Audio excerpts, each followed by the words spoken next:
It's Thursday, so here we go. Time for another Thursday evening here on One Conversation at a Time. My name is Rick Senninger, and we are going to be covering one of my all-time absolute favorite subjects today. We're going to be talking about the events that everyone asks about, and that is what happens after the careers, after the life, after the kids are grown, after the mortgage is paid, after everything else. And of course, the one question is always, and what happens after our final breath? Now, as much as almost everyone's asked this question, and just to full disclosure, I worked as a funeral arranger for a number of years. I have spent over 14 years within the funeral industry. It is one of the most common questions I would be asked on an almost daily basis. And do, in fact, have a master class that is entitled The Human Experience Beyond Humanity. So, anyway, having said all that, beyond your human experience. So, having said all of that, let's get started and get right into it. What we're going to do and what we're not going to do. I'm not going to be trying to convince you of anything. It's not what I'm here to do. I'm going to be trying to share information with you. I want to show you why science has become far more interested in this question more than what people realize. This is not simply a conversation about death. It is actually a conversation about consciousness. And that's the reason we refer to it as consciousness. There's a lot of different theories on this. I'm going to bring forward to you the best that we have to offer at this particular point. Let's see. So, what are we? A lot of different civilizations have tried to identify this over many periods of time, whether you're talking about ancient Greece, or Egypt, Eastern philosophy, Western philosophies, Christianity, Judaism, um, you know, indigenous traditions, and so on, all asking the same question. And now science is starting to ask the same question. Modern medicine has changed everything.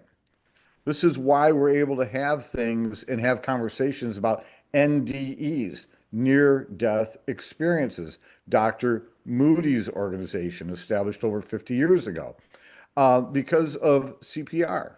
Someone is gone, we administer CPR. Because of defibrillators, because there's ICU departments, because there's life support. Thousands of people are now being revived who, quite frankly, would have passed away had it been 1920 instead of 2027. So since people are having this opportunity to also, to cross over or very near to crossing over at points where everything is flatlined, they're not breathing, heart's not working, brain activity is way, way down, or maybe barely detectable, if detectable at all. And then we're able to bring them back and they're able to share with us. Now, one of the questions that's coming up out of that is the continuity and why it is that so many people are reporting the very, very, very similar responses to having crossed over. And this goes on, there's 196 countries in the United States, in the world, according to the United Nations. 196 countries are recognized by the United Nations. Having worked in the funeral industry, I can tell you right now, I've been exposed to literally every major religion multiple times. I can share with you that I have dealt with families who were completely agnostic or completely atheist. So the information we're giving you or providing with you today for you to contemplate, to think about, there is no right or wrong answer here today. I'm not trying to sway your beliefs. I'm not trying to say you should believe this or not believe that. We're not there yet. But there are a lot of things that are coming up now in 2027 that never did before. As a matter of fact, one of the papers I wrote was called Life After Life. And what it was doing was challenging the idea that when your brain goes flatline, that is when the brain dies, that ends consciousness. I suggest to you, no, that may not do that. I don't know. We still can't say it absolutely does not. I'm saying it may not for just these very reasons we're talking about, where people have in fact been close to or flatline and then still come back again. So if we use that as the criteria, that person's already deceased. We know that the longest recorded NDE I personally have heard of was over 2 hours. The person was technically dead for over 2 hours and was able to come back again. So this is where we're going, wait a minute, when they come back, they're in full faculty. Their brain's not all mush like these things like, oh, well, over 4 minutes, they're completely brain. That may be the case, but that is not always the case. So this is where, again, we have questions, and these questions deserve real answers. So regardless of what country they're in, regardless of what religion they were associated with, regardless of whether they even believed in anything, they may have been agnostic or atheist, they're still stating very, very similar experiences and when these people come back, they also come back with other perspectives. They have out of body observations. Some will accurately describe conversations, equipment that was being used, medical procedures were being done, events occurring even elsewhere outside of the hospital or the facility or where their body was at that are extremely accurate. So those are some of the things that come up. The experience itself, people will say that it was overwhelmingly peaceful, that they had a sense of unconditional love, that they saw a very large, brilliant light, that they never experienced any more pain, and everything was based upon complete acceptance. Again, regardless of whether they had any religious background at all or whatever the religious background was. Many will also suggest that there were things such as a life review. And this life review is an opportunity for, as many religions do believe, that we're here for a purpose.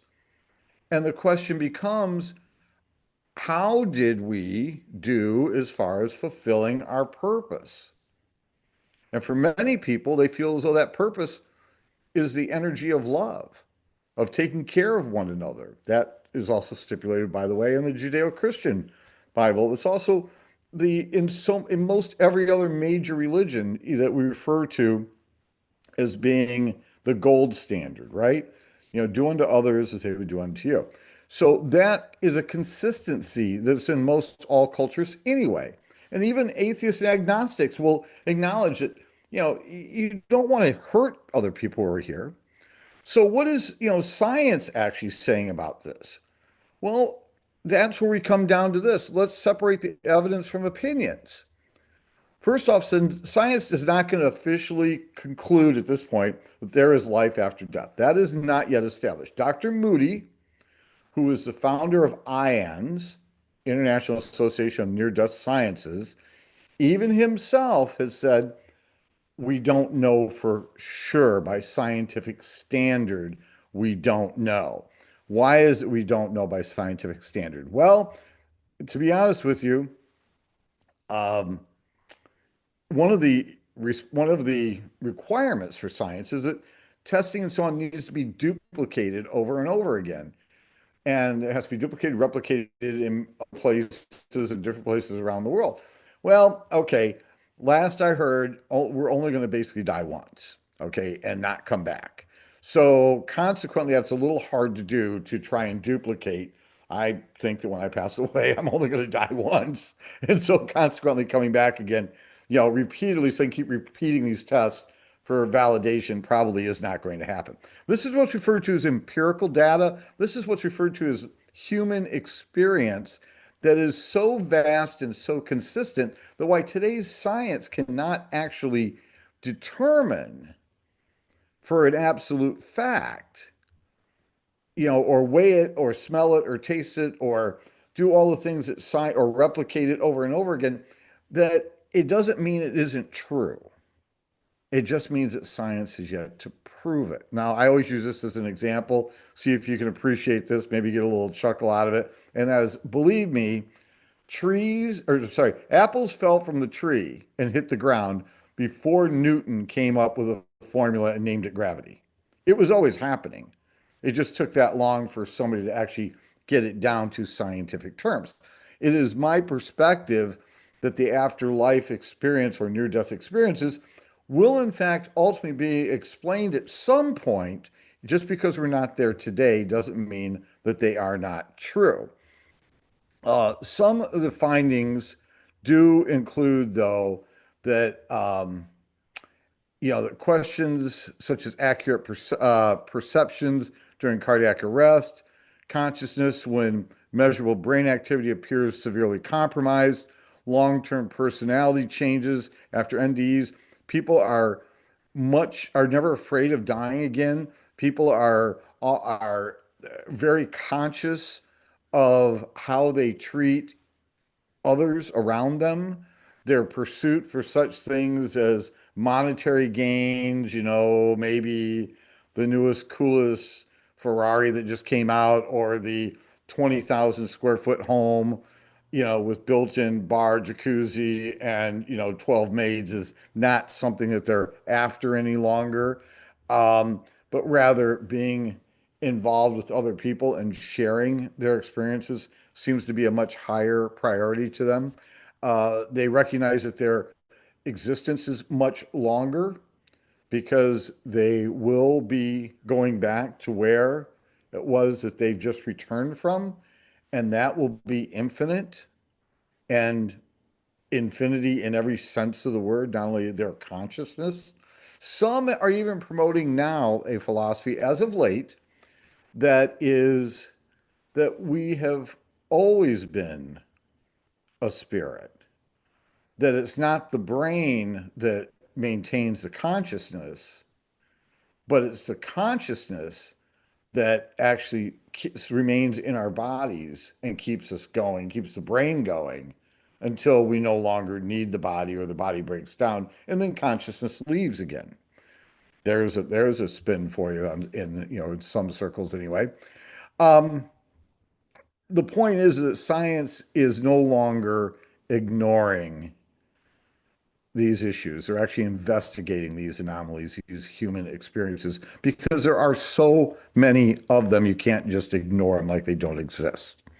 Um, where did all this come from? Where did the big issues come from? Why is it science just kind of basically turned its back on the idea, at least up until recently, turned its back on the idea that that none of this could possibly be true, that when the brain dies, everything dies. Because for the longest time, from about we're going to say from the 1950s anyway, up through today's modern science, that everything was predicated upon reductionism or mechanicalism. That human beings were basically like cars, that were a series of parts and a series of systems. And therefore, studying anatomy, biology, physiology, this was all that, this is what we were. And understanding all the different systems that work within our body, and how the brain interacts with all that. So, in other words, someone like myself who had a problem with his heart was able to get a triple bypass, and therefore my life has been extended much longer. That's because it was done on a very mechanical perspective, that my heart was this pump, and they were going to fix the pump like you fix the pump on your car or replace the pump on your car, right? And then once you do that, then your car is going to run for a while longer. Same principle, that we were nothing but that. They completely ignored the part that makes us unique, although acknowledging, even from an anatomical standpoint, that we were unique. You see, my retina is not unlike anybody else's, as are my fingerprints, as are my dental imprints, and a number of things that we recognize even anatomically. And now that we have access to DNA and so on, that my DNA is unlike anybody else's, very close to my siblings, very close to my parents, but not identical to them. And we also recognize something else, that even with things like cloning and so on coming up, that cloning, if you clone me, which of course I think that'd be a fabulous idea if you did that, because goodness knows you'd want me around as long as you possibly could, will not meet your needs. You may anatomically get something that looks very close to me, may have my DNA and so on, but it will not have my consciousness. You won't get this great, quick-witted, humorous, talented young man who's standing in front of you right now via Zoom and making, chuckling at himself a little bit. But anyway, so no, that's it, because your consciousness does in fact make you unique. Um, Another, hypothesis that exists here is that there is a connection that is, for lack of better words, can be measured through things like auras. That there's actually, and this is where you'll hear conversations of Einstein's definition of energy, and that we are made up of both matter and energy. This is true, we are. And this can also be proven. So if you follow that logic and energy can never be destroyed, then that would mean that there'd be transference would occur, that consciousness is actually the energy. There's also the idea of, think of a radio. When a radio breaks, a broadcast, does that end? So if we're made up of vibrations, if we're made up of energy, if we're made up of, we're a part of a connection of something larger. Look, if you own a radio and your radio breaks, does that mean that there's no more radio waves? No, it just means you don't have a receiver anymore. So the body and the brain are viewed then as more like receivers. That's another theory that's out there. The point I'm trying to make to you is there are becoming more and more and more questions. And the idea, the premise that when the brain stops working, when the brain dies, that consciousness dies, the essence of who we are as individuals outside of this body, because we're two things. My heart is a machine. It's a pump. It did a great job. I'm so glad they fixed it. I really am, because I love being here with you. But the personality, the consciousness, the imagination, the elements that make me truly uniquely me do not simply just go away. They're two separate elements. They may just go away, they may not. I can share this with you from having worked in a funeral home. People have asked me point blank, what do I think? And I have seen and been to over 10,000 funerals in my career. Over 10,000. I will say this to you. I have been present on multiple occasions where people have crossed over. I will also share with you, not as many as a hospice nurse, they would definitely have me there. But I've seen it enough times to know this. It's very clear and specific when someone has crossed over, when the essence of who they are, the energy within them, is no longer present. And there is like no doubt they were here. This energy was present within this body, and now this energy is no longer present. Have I personally believed that let's put it this way, I've never feared death, and I've never thought for one moment this is all that there ever was. That's my personal belief system. That's okay. Whatever yours is, that's fine. I'm not trying to ever and never would make an assumption to think for you. What I will do is continue to have these conversations so therefore you can begin to think a little bit. Um, Let me just ask you this. If consciousness was more than biology, how would you live today? How would things change for you? Would you become more compassionate? Would you be so worried about keeping up with the Joneses? What if your perspective changed to where it wasn't so much about getting everything you could into this lifetime, but recognize that this lifetime, that this is an experience you are having. This is a human experience you're having. That you've always been a spiritual being that right now is having a human experience.